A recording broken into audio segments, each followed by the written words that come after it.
وہ شان خلق دو عالم، درود ان پر سلام ان پر، میرے مولا یہ موقع دے کہ ختم الانبیاء دیکھوں۔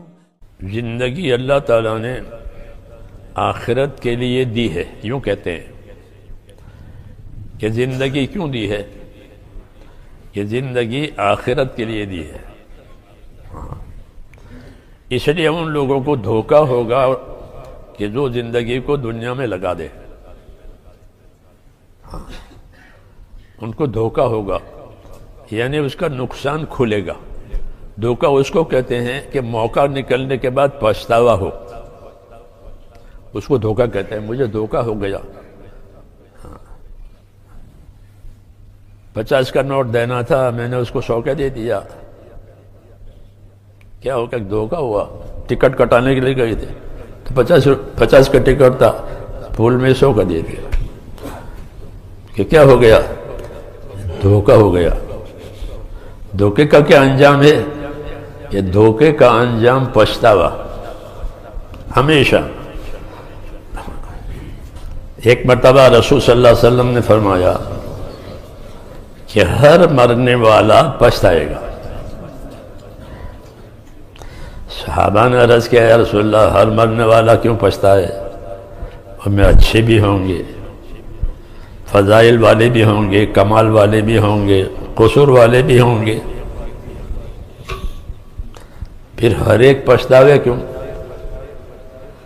فرمایا کہ قصور والا تو پچھتاوے گا، کیونکہ اس کے قصور اس کے لیے مشکل بنیں گے۔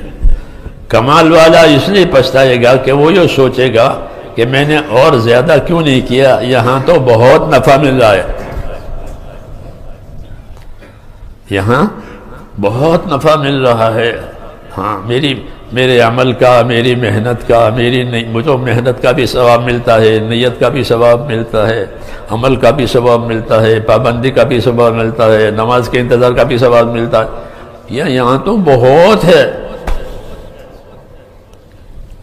جی ہاں، خیر کے راستے اسلام میں بہت ہیں، اسلام میں خیر کے راستے بہت، تو بہت راستے تھے اور کمائے نہیں، تو وہ تو پچھتائے گا۔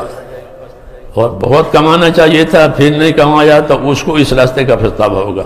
تو فرمایا کہ ان کو اس لیے پچھتاوا ہوگا کہ میں نے اور کیوں نہیں کیا، یہاں تو بڑی آمدنی ہے۔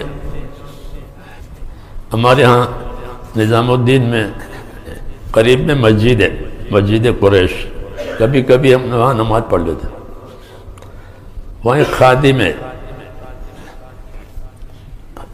بزرگ کی اولاد ہے، اذان دیتا ہے بیچارہ سیدھا سادہ ہے، کبھی کبھی میں اس کو چائے پانی کے پیسے دے دیتا تھا، 20 روپے بچے۔ اس زمانے میں 20 کا نوٹ بھی گلابی رنگ کا تھا، 1000 کا بھی گلابی کا تھا، پھر تو 1000 کا نوٹ بند ہو گیا۔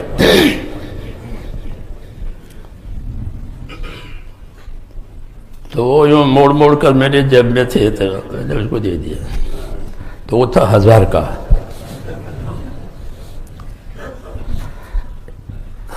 اب جب میں نے دیکھا میرے پاس 1000 روپے تھے تو ہے نہیں، کہ ہاں کہ اس کو دے دیا، خادم کو دے دیا، تو واپس تو نہیں لے سکتے،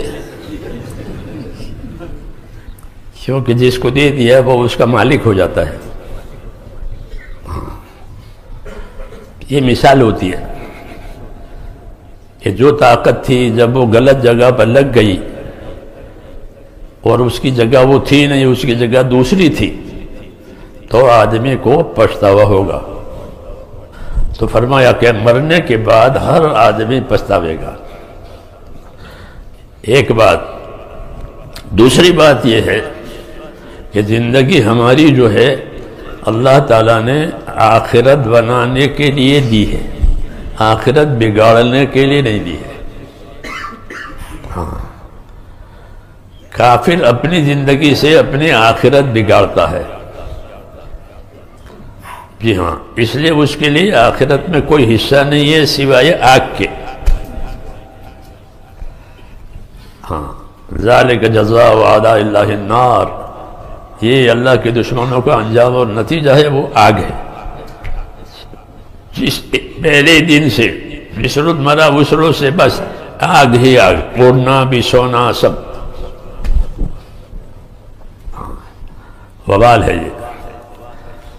اس لیے اس سے بچنے کے لیے ہم کو اللہ تعالیٰ نے یہ زندگی دی ہے، اور صرف زندگی نہیں دی ہے بلکہ زندگی میں ہم کو ایک تو سوجھ سمجھ دی ہے،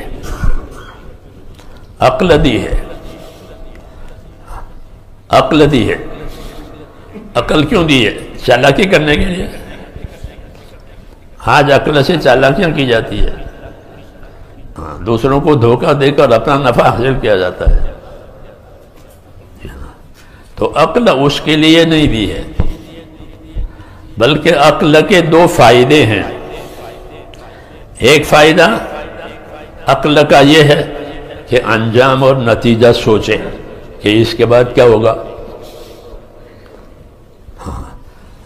جب کسی کام میں نقصان نظر آئے تو دوسرا کام یہ کرے کہ اپنے آپ کو پابند کرے کہ یہ نقصان میں نہیں جانا ہے. عقل اس لیے دی ہے کہ نتیجہ سوچے اور اپنے آپ کو نقصان سے بچاوے. اتنا تو ہر سمجھدار کے لیے ضروری ہے کہ وہ اپنا نتیجہ سوچے. اگر نتیجے میں اس کو نقصان معلوم ہو تو اپنے آپ کو بچانے کی تدبیر کرے. لیکن چونکہ اکیلا انسان اپنی عقل سے اتنا بڑا مسئلہ حل نہیں کر سکتا، اس لیے اللہ تعالیٰ نے دنیا میں نبیوں کو بھیجا. نبیوں کا تعلق براہ راست اللہ تعالیٰ سے ہوتا ہے، درمیان میں کوئی واسطہ نہیں ہوتا. براہ راست اللہ کی طرف سے پیغام آتے ہیں، وہ اللہ کے پیغام کو پہنچاتے ہیں. اللہ کی طرف سے احکام آتے ہیں، وہ اس کی تبلیغ کرتے ہیں. ہاں، تو نبیوں کا تعلق سیدھا اللہ تعالیٰ سے ہوتا ہے، حکم لینے کے لیے، حکم پہنچانے کے لیے. یہ ان کا کام ہوتا ہے تاکہ انسانی زندگی ساری کی ساری اللہ کے حکموں والی بنے. یہ مطلوب ہے. یہ دنیا میں دو لائنیں ہیں. ایک لائن ہے اپنی خواہشات کی، ایک لائن ہے اللہ کے اطاعت و تابعداری کی. خواہشات کی طرف بلانے کے لیے شیطان ہے، وہ بھی آدم علیہ السلام کے ساتھ نیچے اتارا گیا ہے. جیسا آدم علیہ السلام کو حکم ہوا کہ نیچے چلے جاؤ،